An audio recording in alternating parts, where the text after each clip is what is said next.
সামনে নির্বাচন, হক এবং বাতিলের লড়াই। কেউ ভোট বলবে গণতন্ত্র প্রতিষ্ঠিত করতে চাই, কেউ বলবে সোশ্যালিজম প্রতিষ্ঠিত করতে চাই, কেউ বলবে সেকুলারিজম প্রতিষ্ঠিত করতে চাই, কেউ বলবে কমিউনিজম প্রতিষ্ঠিত করতে চাই। কিন্তু এই কাফেলার দাওয়াত থাকবে ইসলাম প্রতিষ্ঠিত করতে চাই। তার মানে হক এবং বাতিল, ইসলাম নন ইসলাম। কেউ ইসলামের পক্ষে, কেউ ইসলামের বিপক্ষে ভোট যাবে। কেউ বলবে আমি আব্রাহাম লিঙ্কনের আদর্শ বাস্তবায়ন করতে চাই, কেউ বলবে কার্ল মার্কসের, কেউ বলবে মাওসুতুনের, কেউ বলবে সক্রেটিসের, কেউ বলবে প্লেটোর, কেউ বলবে অ্যারিস্টটলের, কেউ বলবে আমরা লক রুশোর আদর্শ বাস্তবায়ন করতে চাই। কিন্তু এই কাফেলা কি বলবে? আমরা জনাবে মুহাম্মদ রাসূলুল্লাহ সাল্লাল্লাহু আলাইহি ওয়াসাল্লাম আদর্শ বাস্তবায়ন করতে চাই। হক এবং বাতিলের লড়াই। ঘুমানে চলবে না, ঘুমারে চলবে না। আজকের থেকে নিজামুল আওকাত করতে হবে। এই সময় ব্যবসা করব, এই সময় সংগঠন করব, এই সময় দাওয়াত দেব। মনে থাকবে তো? আজকে থেকে নিয়াত করতে হবে আমার ওয়ার্ডের মধ্যে ইসলামের পক্ষের যতগুলি ভোট আছে সমস্ত ভোটকে কালেকশন করতে হবে, এক বাক্সে এক জায়গায় নিয়ে আসতে হবে। এর জন্য হাতে ধরবো, পায়ে ধরবো, যা ইচ্ছা তাই করবো, কিন্তু ভোট কালেকশন করা চাই। আমার দিমাগের মধ্যে, আমার চেষ্টার মধ্যে, আমার সাধনার মধ্যে শুধু ভোট আর ভোট। ইসলামের পক্ষে কত সমর্থক আছে, কত ভোট আছে, সেই ভোটটাকে ক্যারি করতে হবে। এর জন্য সময়কে বন্টন করেন, সময়কে বন্টন করেন, সময়কে ব্যয় করেন আমার সার এবং মাল দিয়ে ইসলামের পক্ষে, ইসলামের পক্ষে ভোট আনতে হবে, ইসলামকে শক্তিশালী করতে হবে। রাজি আছেন ইনশাআল্লাহ? এতাত করবেন। আনুগত্য ছাড়া কিছুই হয় না, আনুগত্য ছাড়া নামাজ হয় না। যেরকম আমরা ইমামের আনুগত্য করি, ইমাম সাহেব রুকুতে, আপনি যদি সেজদায় যান, নামাজ ঠিক হবে না বাতিল হয়ে যাবে? কি না থাকার কারণে? জোরে বলেন। আপনার সেজদা দিয়েছিলেন, ভালো একটা কাজ করেছিলেন, আপনার তো ফরজ আদায় করেছিলেন, কিন্তু নামাজ হবে না কেন? আনুগত্য ঠিক হয়নি। ঠিক তদ্রুপ এটা সব জায়গায় থাকা চাই। যেরকম নামাজের মধ্যে ইতাআত না থাকলে নামাজটা বিনষ্ট হয়ে যায়, ইসলামী জগতের মধ্যে ইতাআত না থাকলে ইসলাম ধর্মটা বিনষ্ট হয়ে যায়।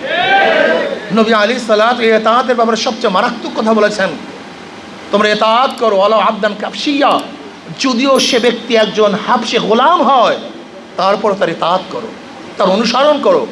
ইতাআতের মেজাজ থাকতে হবে।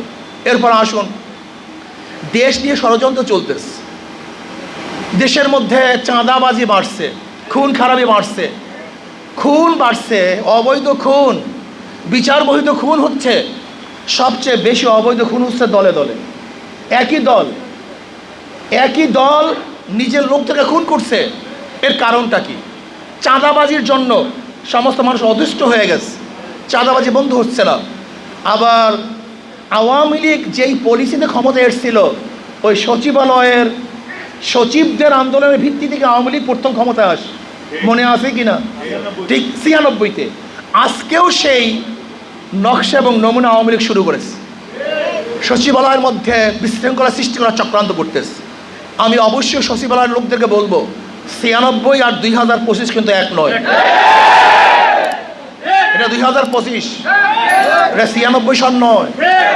যদি ফাঁড়দার যদি আমাদের দেশের মানুষের অর্থ আপনাদের পেটের মধ্যে, আপনাদের রক্তের মধ্যে, এই ঘাম ঝরানো পয়সা, আমাদের ভ্যাট, আমাদের ট্যাক্স, আমাদের টাকা দিয়ে আপনারা চলেন, গাড়িতে চলেন, বাড়িতে চলেন, বাড়িতে থাকেন, আপনাদের ছেলে সন্তানদের বিদেশে পড়াশোনা করান, আরাম আয়েশে থাকেন, মনে হয় যেন এক ফোঁটা তৈল মাথায় ছাড়লে পায়ে নেমে যাবে, এরকম স্বাস্থ্য করেছেন এই পাবলিকের টাকা দিয়ে।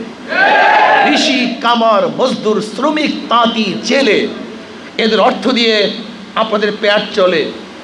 যদি এই জনগণের সাথে গাদ্দারি করেন, জনগণের সাথে বেঈমানি করেন, যদি ষড়যন্ত্রে লিপ্ত হন, দিল্লির কথায় কথা বলেন, দিল্লির প্রেসক্রিপশন অনুযায়ী আন্দোলন করেন, তাহলে বাংলাদেশের প্রত্যেকটা নাগরিক ঐক্যবদ্ধ হয়ে এমন শাসন করবে, এমন শিক্ষা দিবে। সতর্ক হয়ে যান, সতর্ক হয়ে যান।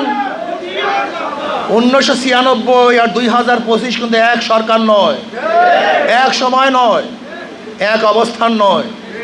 বাংলাদেশের জনগণ সচেতন হয়েছে, তারা নিজেদের পরিচয় লাভ করতে চায়, তারা দিল্লির গোলামি করতে চায় না, দিল্লির তাবেদারি করতে চায় না, দিল্লির চোখে চোখ রেখে কথা বলতে চায়, দিল্লির হাতে হাত রেখে কথা বলতে চায়, দিল্লির উপরে আঙ্গুল উঁচিয়ে কথা বলতে চায়। দিল্লির দালালি বাংলাদেশে চলবে না। যারা দিল্লির কথায় রাজনীতি করে, দিল্লির কথায় কথা বলে, বাংলাদেশে সে যত বড়ই দল হোক না কেন, বাংলাদেশের মানুষ তাকে প্রত্যাখ্যান করবে। দেখবেন দিল্লির মোদি সাহেব নির্বাচন নির্বাচন নির্বাচন, শেখ হাসিনা নির্বাচন নির্বাচন নির্বাচন, ভারতের প্রত্যেকটা পত্রিকা নির্বাচন নির্বাচন নির্বাচন। আমাদের দেশেরও কিছু লোক যারা ভারতের দালালি করে, ভারতকে কন্ট্রোল করে, ভারতের সাথে হাত মিলিয়ে ক্ষমতায় যাওয়ার চক্রান্ত করতেছে, তারাও বলে খালি নির্বাচন নির্বাচন নির্বাচন। আমরাও তো বলি নির্বাচন, কিন্তু সংস্কারের আগে কোনো নির্বাচন নয়। যদি সংস্কারের আগে নির্বাচন হয় তাহলে চাঁদাবাজরা আবারও ক্ষমতায় যাবে, লুটেরা আবার ক্ষমতায় যাবে, দুর্নীতিবাজরা আবার ক্ষমতায় যাবে। কিন্তু আমরা চাঁদাবাজ দেখতে চাই না, দুর্নীতিবাজ